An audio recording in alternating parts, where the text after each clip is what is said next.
गोडधोड मराठीची या माझ्या यूट्यूब चॅनलवरती आपलं सर्वांचं स्वागत आहे. तर आज एक विषय मी इथे घेऊन आलेली आहे की बऱ्याच लोकांना प्रश्न पडतो की आपली स्किन कशी असावी किंवा पुरेशी स्वच्छता कशी ठेवावी. तर सर्वप्रथम आपण आपल्या स्किनची स्वच्छता ठेवली पाहिजे. त्यानंतर आपोआप आपल्यामध्ये जे स्वच्छतेचं नियम आपण घालून घेतो स्वतःसाठी ते पाळले पाहिजेत. कुठलाही कंटाळा न करता रोजचे नियम आपण आपल्या बाबतीत जे आहेत आपण ठरवलेले ते पाळलेच पाहिजेत. सर्वप्रथम मी बोलले तसं स्किन स्वच्छ ठेवली पाहिजे. त्यामध्ये अंघोळ हा महत्त्वाचा टप्पा आहे रोजच्या आपल्या दिवसातला. तर अंगाची स्वच्छता ठेवली पाहिजे आणि विशेष करून आपल्या ज्या बेडशीट्स आणि कुशन कवर असतात ते वेळच्या वेळी बदलले पाहिजेत. त्यामुळं काय होतं ह्याचा पण स्किनवर आपल्या खूप फरक पडत असतो. म्हणजे आपण कपडे वापरतो, जे बेडशीट्स कुशन कवर जे आपले रोजचे वापरातले आहेत ते 8-8 दिवसाला बदलले पाहिजेत. आणि आपल्या जे नॅपकिन आहेत चेहरा स्वच्छ ठेवायचे किंवा टॉवेल आहेत ते वेळच्या वेळी धुतले गेले पाहिजेत. हाताची स्वच्छता नेहमी केली पाहिजे. अगदी स्वयंपाकघराकडे जाताना स्वयंपाक किचन ओट्यावरती बऱ्याचशा अशा वस्तू असतात की ते तेलकट चिकट असतात. नेहमी एका पदार्थापासून दुसऱ्या पदार्थाकडे जाण्यापर्यंत आपलं हे हात लागतो सगळीकडे. उदाहरणार्थ कणिक मळताना आपण हात स्वच्छ धुवूनच कणिक मळली पाहिजे. त्याच्या आधी आपण कुठलं तरी कापड घेतो, ओटा पुसतो आणि मग तशीच आपण कणिक मळायला घेतो. तर तसं न करता पीठ घ्यायच्या आधी किंवा कुठल्याही पदार्थाला हात लावायच्या आधी पुन्हा आपले हात धुतले गेले पाहिजेत. एकदा धुतलेत स्वयंपाक करायच्या आधी हे पुरेसं नसतं. तर वेळच्या वेळी हात धुतले गेले पाहिजेत आपले. आणि अशाने काय होतं की रोगराई थोडीशी कमी करतो आपण. म्हणजे आपल्याला जी रोगप्रतिकारशक्ती आपल्यामध्ये असतेच तर तो काही भाग नाही आहे. पण रोगराई टाळण्यासाठी हे काही नियम आहेत ते पाळले पाहिजेत आपण. मध्ये कोरोना आला. कोरोनाच्या वेळी भरपूर सगळ्यांनी हाताची सफाई परत आपल्या शरीराची स्वच्छता हे सगळे नियम पाळले. पण आता परत कमी झाल्यात त्या सगळ्या गोष्टी. आपल्या घरामध्ये जर एखादी बाई असेल कामाची तिला पण ते स्वच्छतेचे नियम पाळायला लावले पाहिजेत. ह्या बायका काय करतात, कुठंतरी लिफ्टमधून येतात, मग कोणाचं तरी घरी काम केलेलं असतं, मग आपण हात स्वच्छ धुवायला लावतो त्यांना. ते कारणं काय सांगतात की नाही ताई मी आधी पण कामं करून आले, मी हात धुवूनच आले वगैरे. असलं काही ऐकून घेऊ नका त्यांच्याकडून. त्यांना आपल्या घरी आल्यानंतर पुन्हा हात स्वच्छ धुवायला सांगा आणि त्यानंतरच स्वयंपाकाला हात लावायला सांगा. स्वयंपाकाकडे वळायला त्यांना हे करा सांगा. तर ह्या बारीक सारीक स्वच्छता आहेत त्याच्यामुळं काय होतं की आपल्या शरीराची स्वच्छता तर होतेच, पण आपल्यावर डिपेंड जी घरातली लोकं आहेत, आपली मुलं आहेत, काही वरिष्ठ मंडळी असतील तर त्यांचं पण आरोग्य जपायला आपण मदत करत असतो आपल्या या सवयींच्यामुळं. आणि पाण्याची भांडी जी आहेत, ग्लास असेल किंवा इतर कशासाठी आपण पाण्याचा वापर ज्या भांड्यातून करतो तर ती भांडी स्वच्छ पहिला मुळात पाहिजे. बॉटल्सनी पाणी पितात मुलं, तर त्या बॉटल गरम पाण्याने उकळून घेऊन चांगल्या स्वच्छ करून ठेवल्या पाहिजेत ओट्यावरती.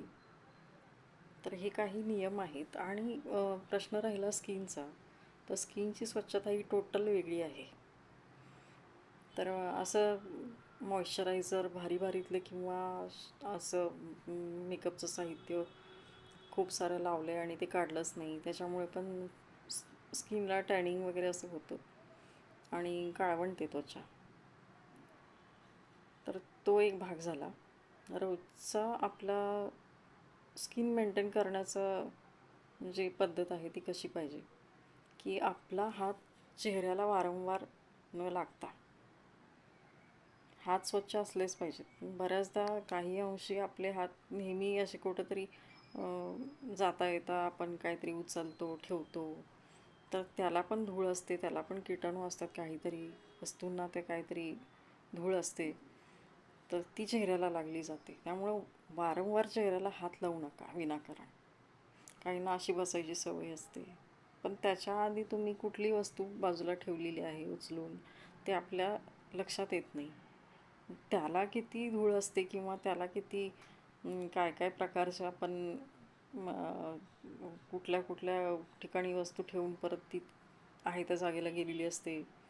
त्या ठिकाणची धूळ किंवा किटाणू त्याला लागून राहिलेले असतात, ते आपल्या चेहऱ्याला लागत असतात. त्यामुळं काय करा, प्रत्येकाने काय केलं पाहिजे की वारंवार चेहऱ्याला किंवा असंच उगीच काहीतरी अंगाला खाज उठते म्हणून असं ओरबाडलं, तसं नका करू. अगदी असे व्यवस्थित हाताने हात चोळा तुम्ही. जर अगदीच जर अंगाला असं हे होत असेल, खाज उठत असेल किंवा हाताने असं चोळा फक्त. एकेकांना ॲलर्जी असते, धुळीतून जाऊन आलं की अंगाला खाज उठते, मग ते असे नखाने ओरबडतात वगैरे. पण ते तसं न करता एक हलक्या हाताने असा हात फक्त चोळा किंवा त्याला एखादं लोशन लावा. तर ती तात्पुरती खाज आपली ती थोडीशी थांबते. डोळ्याची जळजळ, डोळ्याखाली काळे सर्कल येतात, तर त्याला काही लोक सांगतात साय लावा, दूध लावा वगैरे असं. त्या गोष्टी ठीक आहेत, पण ते सगळ्या सिम्पटम्स आल्यानंतरच्या त्या गोष्टी आहेत. पण ते होऊ नये म्हणून काय केलं पाहिजे, तर चेहरा सकाळी 10-20 वेळा धुतला पाहिजे उठल्या उठल्या. पाणी मारलं पाहिजे चेहऱ्यावर. तर हे डार्क सर्कल निघून जातात. कुठलीही कॉस्मेटिकची गरज नाही आहे. तर असं जर केलं, अशा पद्धतीनं जर स्किन तुमची व्यवस्थित मेंटेन करत गेलात, तर कुठल्या कॉस्मेटिकची गरज नाही. मॉइश्चरायझर ठीक आहे, एखादं वापरायचं, तेवढंच आपलं पुरेसं आहे. आणि दुसरा राहिला टोटल स्किनची जी आहे ती काळजी कशी घेतली पाहिजे, त्याला न्यूट्रिशन आहे. न्यूट्रिशनवर राहिलं पाहिजे तुम्ही. प्रत्येकानं ओव्हर कॉन्फिडन्समध्ये कुठलीही गोष्ट न करता की माझी तब्येत आहे ठीक, मी अमक्या गोष्टी खातो, बराचसा असा लॉट खातो, चांगल्या चांगल्या गोष्टींचा पौष्टिक आहार घेतो, तर ते करण्यापेक्षा एखादं न्यूट्रिशन आहे. मार्केटमध्ये न्यूट्रिशन निघालेत, त्यातलं एक पॉवरफुल न्यूट्रिशन माझ्याकडे आहे, ते मी घेते. आता मी मार्केटिंग नाही करत, जी रिॲलिटी आहे ती आहे. न्यूट्रिशनवरती माणसांनी डिपेंड राहायलाच पाहिजे. आजकालचं एवढं आयुष्य आपलं धक्काबुक्कीचं झालेलं आहे, त्यामध्ये काही गोष्टी आपण कटाक्षाने खाऊ नाही शकत वेळेवर. तर त्या न्यूट्रिशनमधून ते आपली गरज पूर्ण भागते. न्यूट्रिशनमध्ये तेवढं इन्ग्रेडियंट्स असतात की ते तेवढं आहारामध्ये तेवढे तत्त्व असतात ती रोजच्या रोज आपल्याला घेतली पाहिजेत. तर ते आपण इंटेक करू शकतो न्यूट्रिशन. आपल्याला सकस आहार हवा असेल किंवा पूर्ण आपल्या शरीराची पेशींची निगा जर राखली गेली पाहिजे असं वाटत असेल, तर न्यूट्रिशन गरजेचं आहे. कारण त्यातून बरीचशी पोषक तत्व आपल्या शरीरामध्ये जातात, जे पेशींवर काम करतात. व्यायाम हा शरीरावर, मसल्सवर काम करतो, पण पेशींवर काम करणारं फक्त न्यूट्रिशन आहे. पेशी चांगल्या ठेवणं किंवा जे बारीक सारीक आपल्या ज्या शिरा आहेत, आतल्या मसल्स आहेत, मसल्सवर पण काम करते न्यूट्रिशन. त्यामुळे न्यूट्रिशनवर भर द्या आजकालच्या जगामध्ये. आणि चांगले न्यूट्रिशन आहे, त्याचं मी नाव नाही आता सांगत, पण तुम्हाला जर कोणाला हवं असेल नाव, तर तुम्ही कमेंट करा आणि मी तुम्हाला सांगेन काय करावं लागेल. तर टोटल स्किनची काळजी घेणारं फक्त न्यूट्रिशन आहे, ना की पार्लरमध्ये जाऊ शकतो आपण. आपल्याला एखादी काहीतरी फंक्शन आहे, आपण जातो, बायकांना सवय असते. पण जर खरोखर आतून आपल्याला जर पेशींची स्वच्छता म्हणा किंवा ब्रेनला जे काही गोष्टी आवश्यक आहेत, हार्टला ज्या गोष्टी आवश्यक आहेत, ते न्यूट्रिशनमधूनच मिळतात. तर स्वतःची काळजी घेण्यासाठी न्यूट्रिशन आपल्याजवळ बाळगणं खूप गरजेचं आहे हल्लीच्या जगामध्ये. एखादं न्यूट्रिशन तर घेतलंच पाहिजे. आणि मी जे न्यूट्रिशन घेते ते सगळ्यात पॉवरफुल आहे आणि त्याच्यामुळे बऱ्याचशा गोष्टी माझ्या सॉल्व झाल्यात. म्हणजे ज्या शारीरिक तक्रारी होत्या किंवा स्किनच्या ज्या डिसीज होत्या, मध्ये थोडंसं प्रॉब्लेम होता, ते सगळ्या संपूर्ण मिटल्या. म्हणजे आता बघावं पण लागत नाही. काही खाल्लं, काही कोल्ड्रिंक्स घेतले किंवा असं काही तक्रार नाही राहत की स्किनला रॅशेस आले आणि चरबी सुटली वगैरे, चरबी वाढली, असलं काही.